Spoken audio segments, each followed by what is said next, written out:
नमस्कार दोस्तों, एक नई लर्निंग के साथ हाजिर हूँ और आज की इस बिजनेस फाइनेंस लर्निंग में हम लोग जानने की कोशिश करेंगे एक कंपनी को और उसके बिजनेस मॉडल को।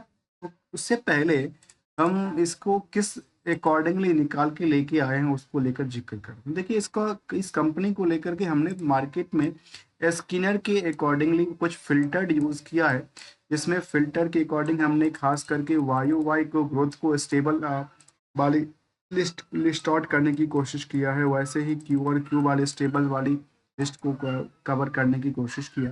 साथ में मार्केट कैप भी करीब 500 से लेकर 1500 करोड़ के बीच का हो और वेट के अकॉर्डिंग भी थोड़ा सा कम वेटेज स्टॉक हो और कम से कम 5000 शेयर होल्डर का इंटरेस्ट होना चाहिए। तो उसके लिस्ट में कंपनी निकल के आती है जिसका नाम है डोनियर। और डोनियर इंडस्ट्रीज की हम बात करने वाले हैं। उनकी वेबसाइट्स पे चलते हैं तो यहाँ पे इनकी बिजनेस मॉडल के बारे में हमें पता चलेगा। तो कंपनी के बारे में यदि बिजनेस को लेकर देखा जाए तो कंपनी क्या कहती है, यहाँ कहती है ओटीसी एंड डोमेस्टिक सेल्स है इनके पास, जहाँ पे कहती है जो एक तरह से टेक्सटाइल आइटम बनाती है, टेक्सटाइल प्रोडक्ट में डील करने वाली है। ब्रांड्स एंड रिटेल का भी कामकाज थोड़ा बहुत करती है और एक्सपोर्ट भी करती है। साथ में कुछ इंस्टीट्यूशनल जो अपनी इनकी इसके अलावा रेडी टू वियर्स वाले जो रेडीमेड जिसको आइटम कहते हैं उसमें भी कंपनी का प्रोडक्ट है। साथ में यार्न्स जिसमें कि धागे जिसको बेसिकली कहते हैं उसमें भी इनका कारोबार फैलती देखी गई। तो ये जो फैली हुई कारोबार है इसको लेकर के हम चर्चा करेंगे। तो उनके पास ब्रांड्स की बात करें जहाँ पे डोनियर शूटिंग है, मयूर शूटिंग्स है, सेटिंग है, एफएम है, यूरिको है, इसके अलावा वेस्टिलो है, D cats and the Donear NXG जैसे कुछ ब्रांड इनके पास अवेलेबल है जिसके माध्यम से ये अपनी बिजनेस को बढ़ा रही है। तो इसको लेकर के हम जानने की कोशिश करेंगे जो पेयर्स के अर्थात इसके जो कॉम्पिटिटर हैं बड़े से बड़े छोटे से छोटे उसको एक नज़र समझने की कोशिश करते हैं। यदि इन सेगमेंट की यदि सबसे बड़ी यहाँ पे स्किनर के अकॉर्डिंग बड़ी दिग्गज कंपनी की बात करें तो अलोक इंडस्ट्रीज की नाम निकल के आती है। दूसरी तरफ तो गणेशा स्पेस है, सियाराम सिल्क है, एलएस इंडस्ट्रीज है। लेकिन हमने इस कंपनी को जो निकालने की कोशिश किया उसमें देखिए इंडस्ट्रियल की पीई के मुताबिक यदि आप देखेंगे तो बिल्कुल ही अंडर वेटेज की लिस्ट में शामिल है। जबकि यदि कुछ कंपनी के अकॉर्डिंग भी देखने की कोशिश करते हैं, कंपटीटर के अकॉर्डिंग भी देखने की कोशिश करते हैं तो काफी सस्ते रेटों में मिलता देखा गया। जबकि कंपनी में डेट टू इक्विटी के नंबर को देखा जाए तो थोड़ा सा ज्यादा बुल है, अर्थात यहाँ पे दबाव ज्यादा बनती देखी गई है।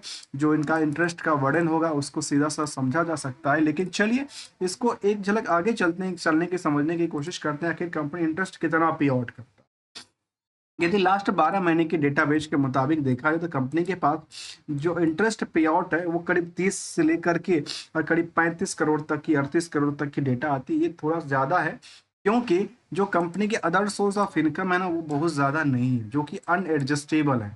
क्या कहते हैं, अनएडजस्टेबल की लिस्ट में शामिल करता है। इसको लेकर के हम जानने की कोशिश करेंगे जो आखिर ईयर एंड ईयर के अकॉर्डिंग यदि इनकी ग्रोथ की बात किया जाए तो लास्ट 3 सालों में करीब 31%, तो लास्ट 1 ईयर में करीब 17% के आसपास। ऐसे ही जो प्रॉफिटिलिटी नंबर थी वो भी एक तरह से स्टेबल था। स्टॉक प्राइस भी स्टेबिलिटी के साथ कामकाज तो कर रही थी, लेकिन फिलहाल यहाँ पे डाउन ट्रेंड के साथ साथ 15% तक की बाउंस बैक क्रिएट किया है लास्ट 1 ईयर में। तो इसको लेकर के एक झलक यदि हम इनके ईयर एंड ईयर बेसिस के मुताबिक देखें, क्वार्टर ऑन क्वार्टर बेसिस के मुताबिक देखें, कंपनी का टोटल से टर्नओवर की बात करें तो करीब 900 करोड़ के आसपास होती है। उसमें ऑपरेटिंग प्रॉफिट मार्जिन कंपनी 11% की सेविंग कर रही है।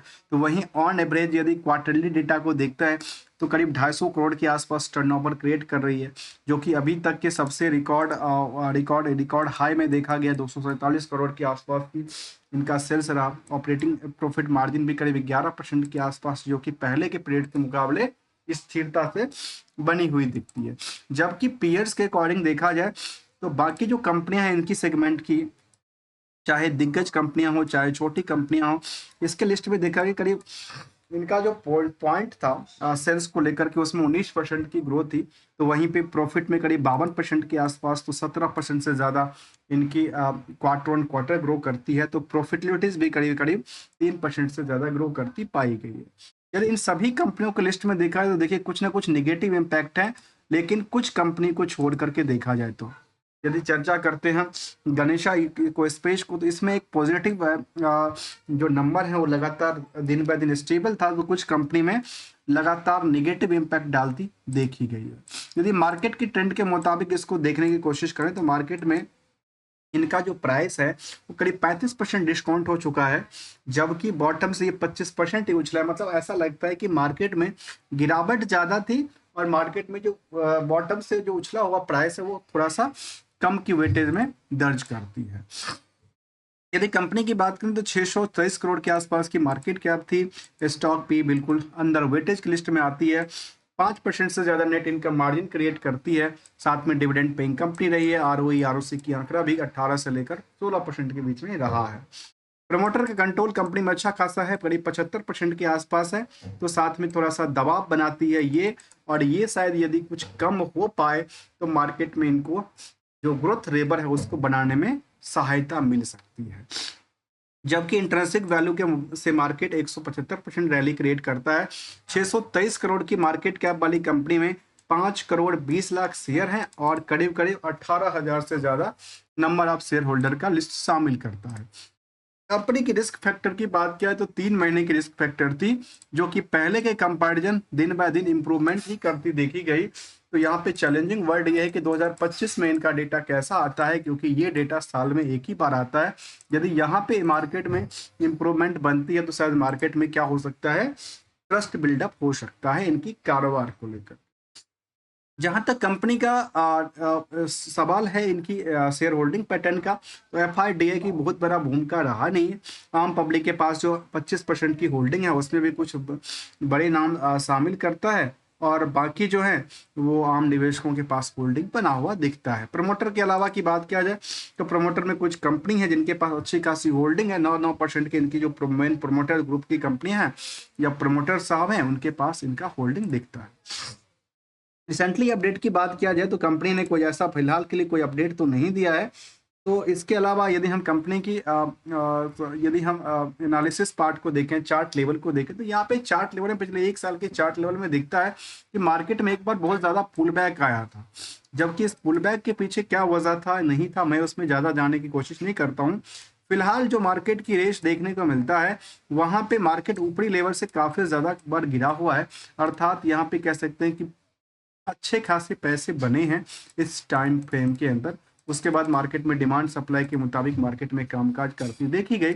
यदि फिलहाल के सिचुएशन की यदि आप कंपेयर करते हैं लास्ट 12 महीने के डेटाबेस को लेकर के, तो यहाँ पे कंपनी में स्टॉक में बाउंस बैक क्रिएट करती देखी गई है रिसेंटली की बात। लेकिन बाउंस बैक एक बार नहीं कई बार हुआ है, और यदि बाउंस बैक ये ट्रस्ट बिल्डअप कर पाती है तो शायद मार्केट में नई उड़ान के लिए तैयार हो सकती है। इसमें लोग कहते हैं कि आखिर इसमें टारगेट की बात, क्योंकि हम आपको कोई टेक्निकल टारगेट या एसएल की बात नहीं करता हूं, केवल और केवल एक गोल्डन रूल को लेकर के चर्चा करेंगे आगे चल करके। उससे पहले एक झलक इनके रिस्क फैक्टर को लेकर देखा है। कंपनी में रिस्क फैक्टर तो बिल्कुल नहीं के मुताबिक है।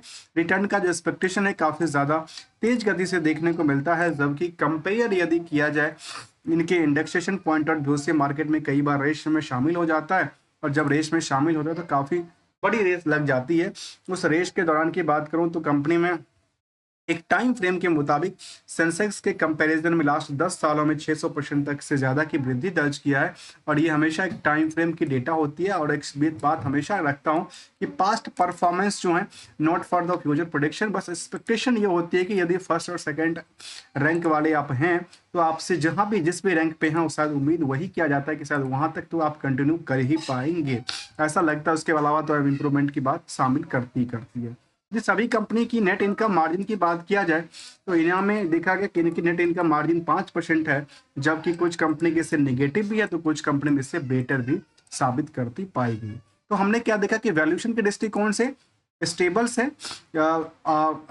वेट के दृष्टिकोण से अंडर वेटेज है, नियर अबाउट मार्केट की रेंज के मुताबिक मार्केट काफी ज्यादा टूट चुका है, और जो ग्रोथ लेवल है दिन बाय दिन का वो दिन बाय दिन क्वार्टर ऑन क्वार्टर बेसिस को देखें चाहे ईयरली बेसिस को देखें स्टेबल है और मार्केट में कामकाज करती पाई गई। हमारे साइड से किसी भी तरह की कोई स्टॉक को खरीदने बेचने या रखने को लेकर के कोई प्रेडिक्शंस की बात नहीं कहता, लेकिन एक सिंगल सी हम लोग गोल्डन रूल पे चलते हैं कि जब ये मौका मिला तो क्या करना चाहिए, प्रॉफिट को लपेटने की आदत डालनी पड़ेगी और एक अच्छे लेवल पे आकर के मार्केट में लोग खरीदारी भी करते हैं, लेकिन हम आपको ये सलाह नहीं देते कि खरीदारी करो या नहीं करो।